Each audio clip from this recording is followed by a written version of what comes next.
Welcome to Transnational Competition Law course, and dear learner and viewer, we are going to discuss the nature of the competition law and policy of Israel. As you can vividly recall my previous two lectures on the point that as to how the competition law in Israel happens to be a kind of a ready reckoner and guide and can be replicated in the other jurisdictions of the world, and what is the seminal significance and the importance of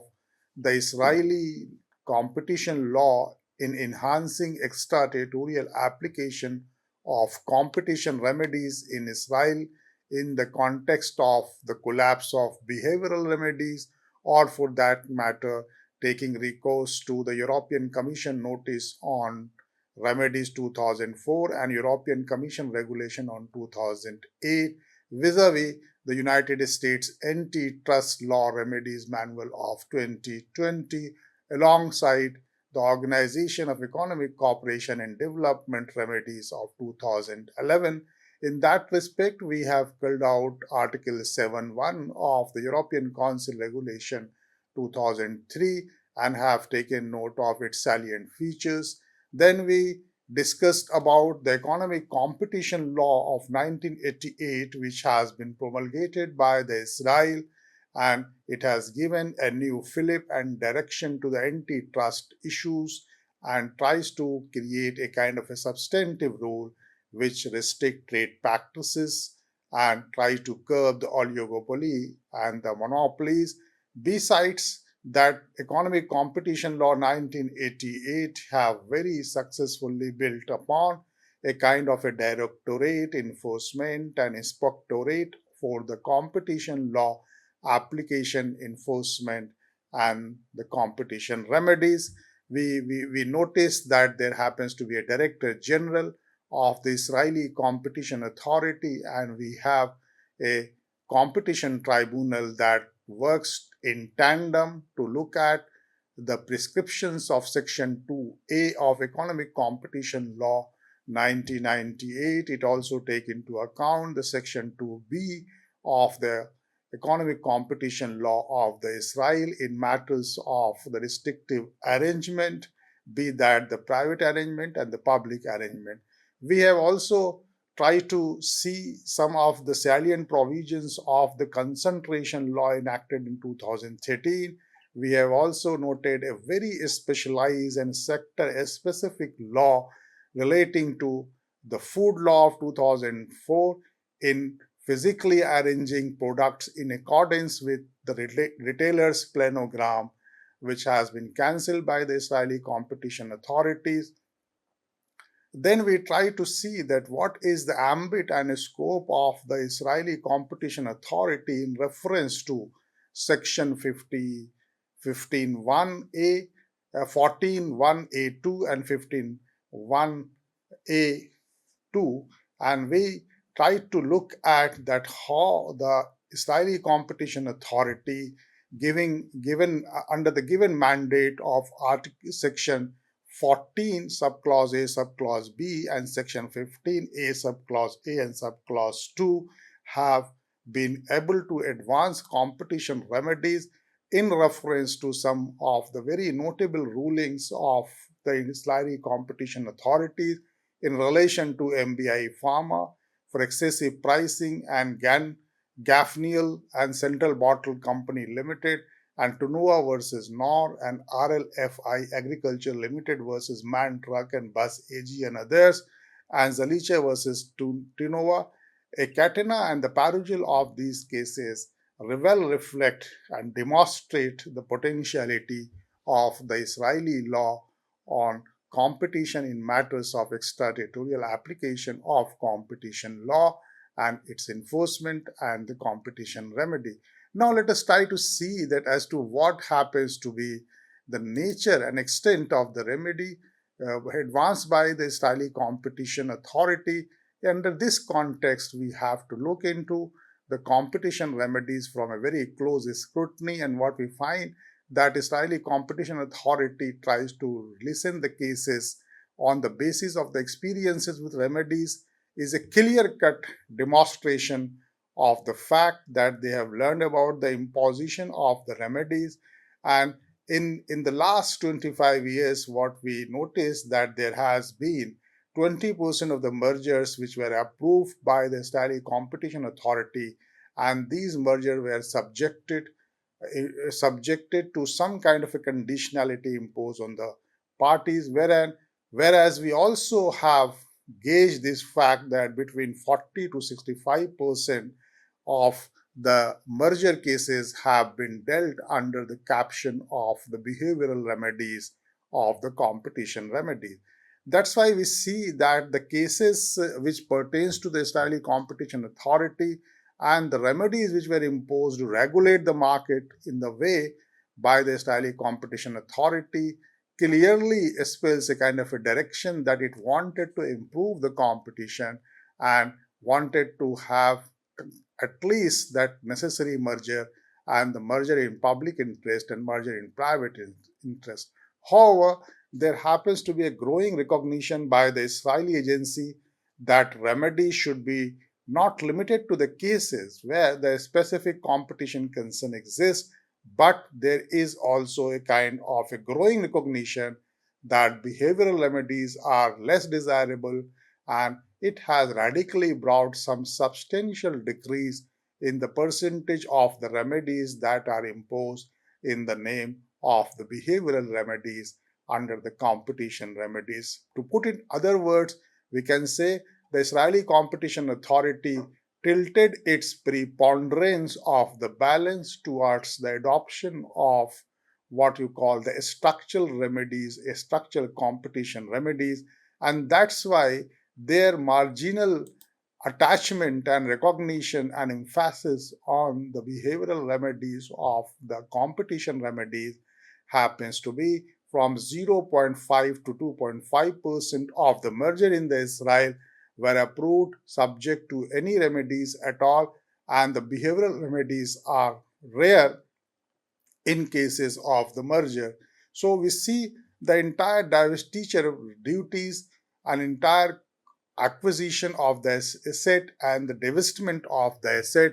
the entire proceedings are partly addressed and by the behavioral remedies and substantially addressed by the structural competition remedies, along with that the Israeli Competition Authority in a very specific term in 2017 have changed its policy on the competition remedy and started insisting neither on the structural remedies nor on the behavioral remedies, but try to look at on the fix it first approach in the entire divestiture proceedings and as well as the acquisition of the asset by the other party. This has caused a kind of a dramatic improvement in the compliance of the parties, whether they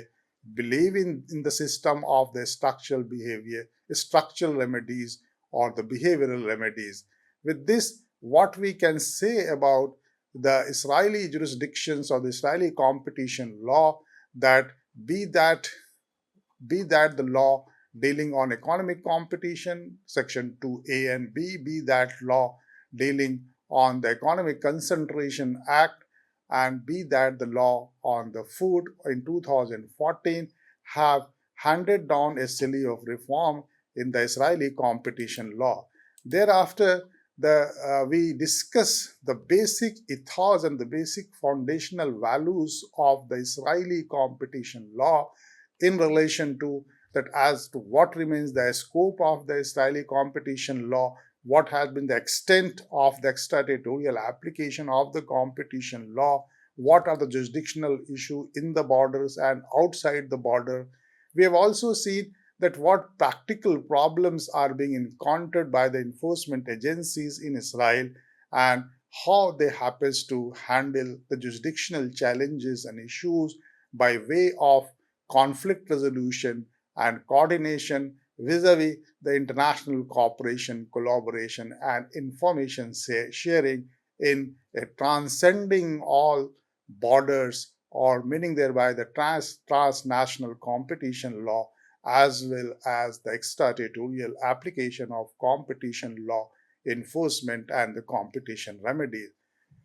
Now, dear learner and viewer, we are going to discuss about the competition law and policy as it appears from the Israeli competition authorities, the mechanism of the enforcement, the mechanism of the inspectorate, the mechanism of, of the implementation and the execution of the anti-competitive practices, monopolies, and the merger under the economic competition law 1998. And to this end, if we really want to see that how these competition laws and policy in Israel by under the economic competition law 1988 see a safe passage, then we find that the annual report on the competition policy development in Israel 2021 highlights some of the major outcomes of the competition policy or the legal policy development in relation to competition law, which have immense bearing on the issue of the enforcement of competition law vis-a-vis the enforcement of competition remedies from the standpoint of the extraterritorial application of the competition law. Here, it appears to be very logical to submit that the Israeli Competition Authority is an independent government agency which has been established in 1994. Thereby, it appears that what law we had on the competition, that is the Economic Competition Law of 1988, it took almost 6 years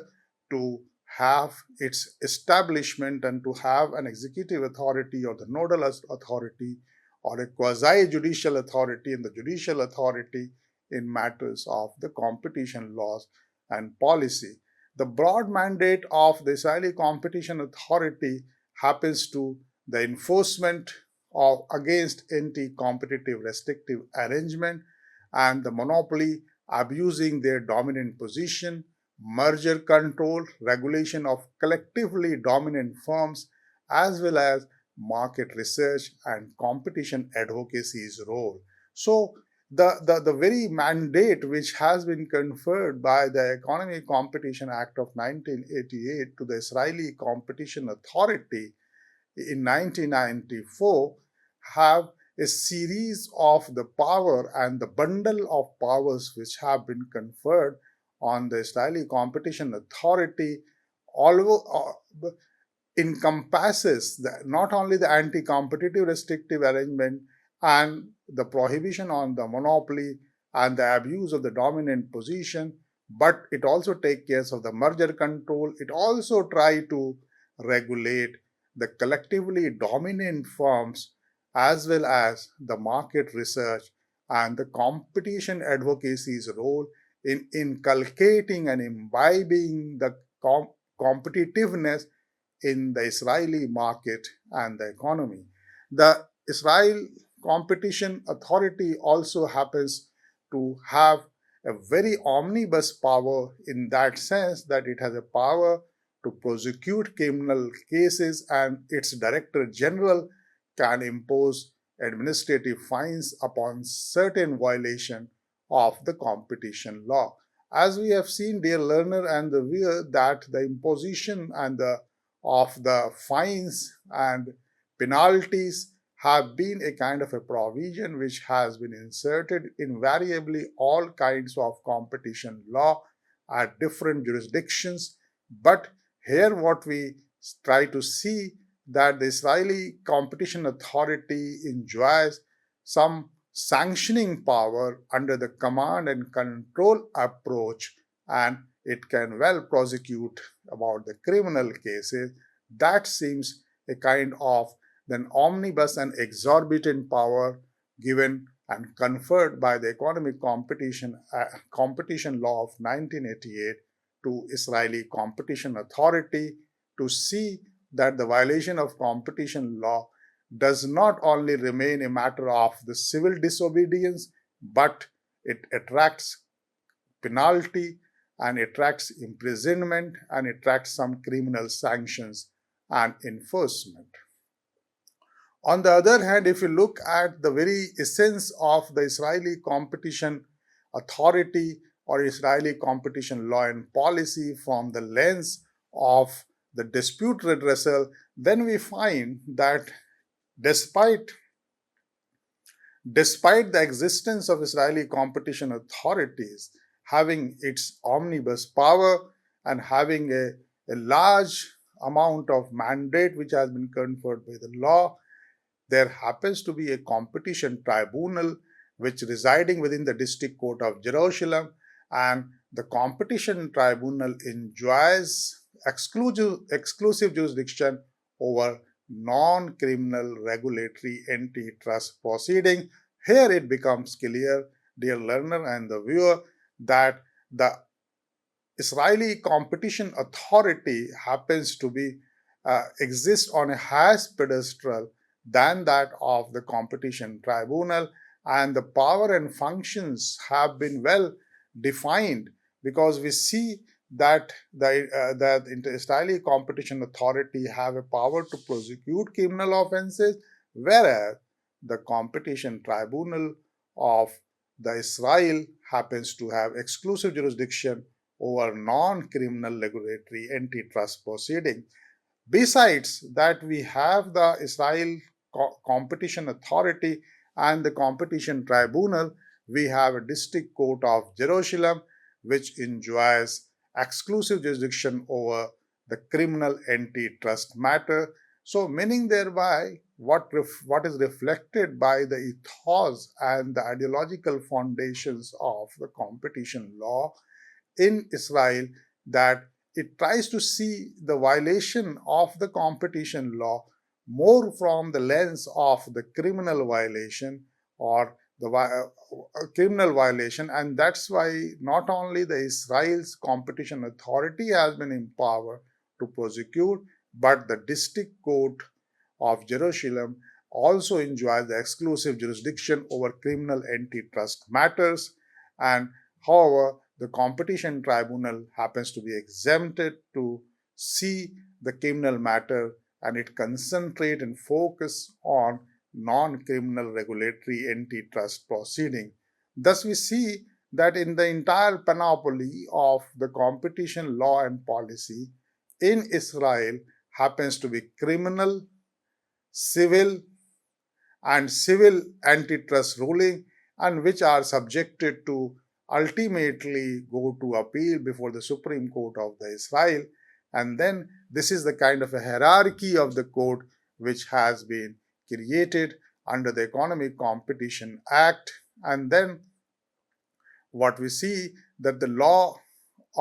Economic Competition Act, Competition Law of 1988 have created the hierarchy, and the hierarchy happens to be the District Court of Jerusalem, the Competition Tribunal, the Israel Competition Authority, having a clear-cut distinction of their purview and the jurisdiction. And then we find a mixed bag of the civil and the criminal antitrust ruling are handed on by the court, and if parties remain dissatisfied, party has an inherent right to go to appeal before the Supreme Court of the Israel. And thus we see that taken as a whole, that not only the Economic Competition Law of 1998, not only the concentration economic concentration law of 2013, not only the food law of 2014, but we find the law for promotion of competition and reduction of concentration 2013, and as well as the law for the promotion of competition in the food sector, popularly known as food law and the concentration law. And besides that, the law for fuel industry law for the advancement of competition 1994 gives a complete picture of the competition laws and policy. Chronologically speaking, I am just repeating once again that we have the Economic Competition Act 1998, we have the law for fuel industry law, advancement of competition 1994, we have law for the promotion of competition and reduction of concentration 2013, and we have a law for promotion of competition in food sector 2014. Taken together, these laws have given a great sense of competitiveness in the Israeli economy and the market, and it has all kind of the potentiality to look at the competition law violation vis-a-vis a kind of an amicable adjudication of the competition disputes, not only in terms of the Israeli jurisdiction, but it tries to apply the extraterritorial application of competition law in matters of enforcement and adjudication in matters of competition remedies as well. With this, dear learner, I conclude that when we are discussing the competition remedies, there is a there is an ample opportunity which has been wide open to look at the Israeli competition law policy adjudication and in matters of competition remedies. Thank you very much. Have a happy learning.